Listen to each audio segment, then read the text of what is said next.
নমস্কার বন্ধুরা, কেমন আছেন সবাই? পাঁচমিশালি রান্নাঘরে আপনাদের সবাইকে স্বাগত। পৌষ সংক্রান্তি এসেই গেল। সংক্রান্তি মানেই পিঠে পায়েস। আমি আজকে বানাবো রং বেরঙের চুষি পিঠে। আসুন দেখি আমি সেটা কিভাবে বানাই।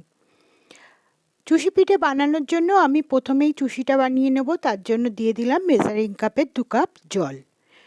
জলটা ফুটে উঠেছে। এখন আমি এর মধ্যে দিয়ে দিচ্ছি স্বাদ মতো লবণ। অল্পই লবণ দিতে হবে, বেশি না। জলটা একটু ভালোভাবে ফুটে উঠেছে।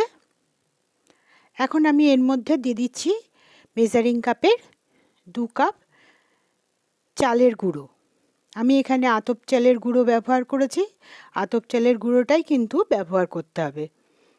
আতপ চালের গুঁড়ো দিয়ে ভালো করে নেড়েচেড়ে জলের সঙ্গে মিশিয়ে নেব, যেন লামস না থাকে। আতপ চালটা জলের সঙ্গে মিশিয়ে নিয়ে এবার ঢেকে 5 মিনিট এটাকে লো ফ্লেমে কুক হতে দেব।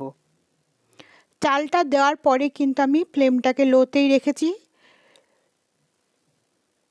চালের গুঁড়োটা কুক হয়ে গেছে। দেখুন একটা ডো হয়ে গেছে। এইবার এটাকে একটু নেড়ে চেড়ে তারপরে এটাকে আমি 4 ভাগে ভাগ করে নেব। 4 ভাগে ভাগ করে নিয়েছি। এখন আমি দেখুন কি করি। আমি এখানে গাজরের পেস্ট নিয়ে নিয়েছি। একটা ভাগে 2 চামচ গাজরের পেস্ট দিয়ে দিচ্ছি। দিয়ে এটাকে মেখে নেব।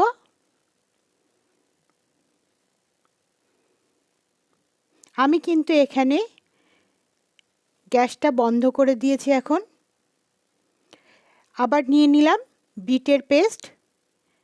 আর একটা ভাগে দিয়ে দিচ্ছি বিটের পেস্ট। দিয়ে আবার ওই ভাগটাকে মেখে নেব। মেখে নিয়েছি। আর একটা ভাগে দিয়ে দিচ্ছি পালং শাকের পেস্ট। এগুলো কিন্তু আমি কাঁচা অবস্থায় পেস্ট করে নিয়েছি। পালং শাকের পেস্টটা দিয়েও ভালো করে মেখে নিলাম। আর একটা সাদা ভাগ রেখে দিলাম।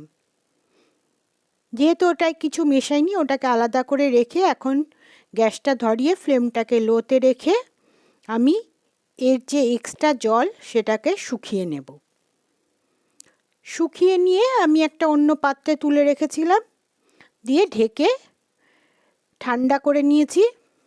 খুব বেশি ঠান্ডা করিনি, মোটামুটি হাত যাতে দিতে পারি সেরকম ঠান্ডা করেছি। এখন এগুলোকে আমি মেখে নেব। তার আগে আমি এর মধ্যে দিয়ে দিচ্ছি অল্প পরিমাণে ঘি। ঘি দেওয়ার ফলে সবজির যে কাঁচা গন্ধ সেটা আর এতে থাকবে না।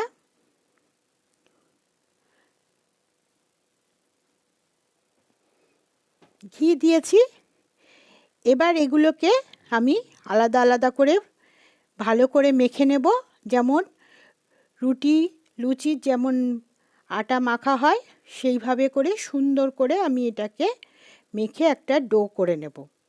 দেখুন সবগুলো ভাগ আলাদা আলাদা করে মেখে ডো করে নিয়েছি। এখন এটাকে ঢেকে আমি ভিজে কাপড় দিয়ে ঢেকে রেখে দিচ্ছি। এবার পাকানোর পালা।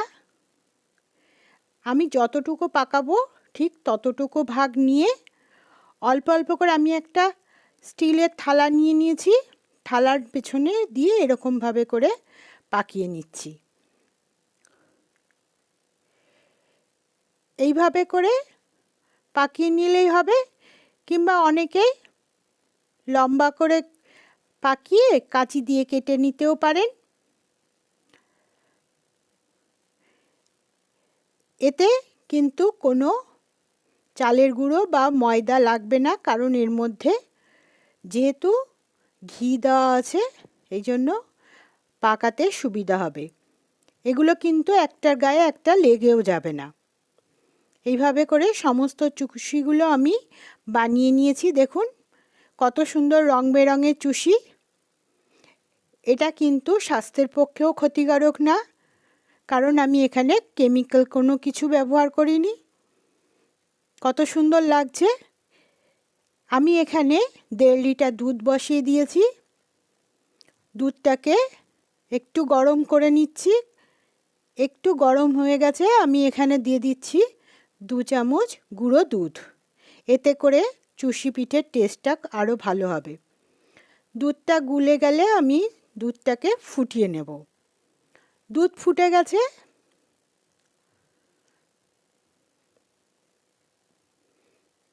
এখন আমি গ্যাসটাকে লোতে করে আগে থেকে বানিয়ে রাখা চুষিগুলোকে দিয়ে দেব।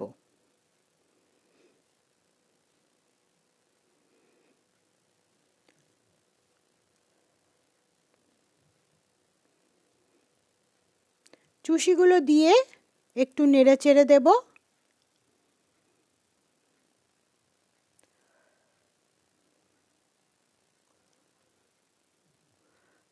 খুব বেশি নাড়ার প্রয়োজন নেই।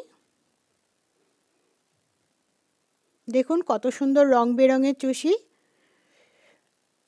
বড়রা থেকে বাচ্চারা সবাই কিন্তু এই চুষিগুলো খুব পছন্দ করবে আর বারবার বানাতেও বলবে। কত সুন্দর লাগছে দেখুন রং বেরঙের চুষি।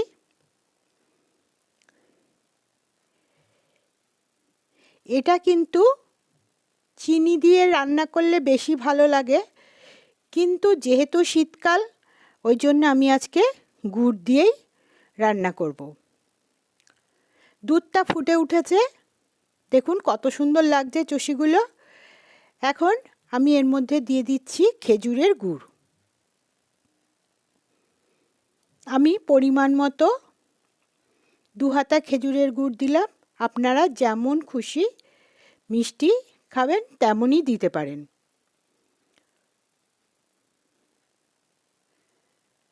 গুড়টা দিয়ে এবার গুড়টাকে একটু হালকা হাতে নেড়ে চেড়ে মিশিয়ে নেব।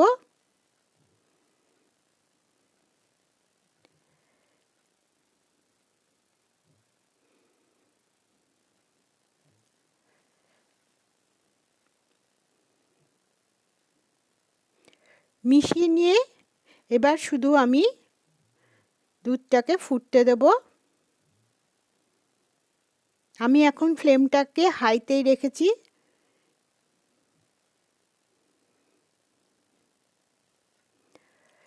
যেহেতু এগুলো চালের চুষি, এটা কিন্তু ফুটে উঠলেই দুধটাও ঘন হয়ে যাবে। দেখুন দুধটা ঘন লাগছে দেখতে, ফুটে উঠেছে।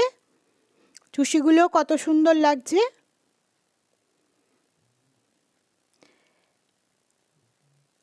এখন আমি গ্যাসটাকে বন্ধ করে দেব।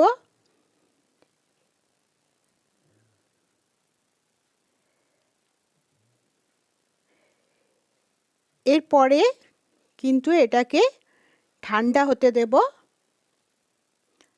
ঠান্ডা করে তারপরে পরিবেশন করব। দেখুন কতটা সুন্দর লাগছে দেখতে। দেখুন দেখতেও যেমন সুন্দর, খেতেও কিন্তু তার থেকেও আরও বেশি ভালো। আপনারাও একবার এইভাবে বানিয়ে আমাকে অবশ্যই কমেন্ট করে জানাবেন কেমন লাগলো। ভিডিওটি ভালো লাগলে লাইক, শেয়ার ও সাবস্ক্রাইব করবার অনুরোধ রইল।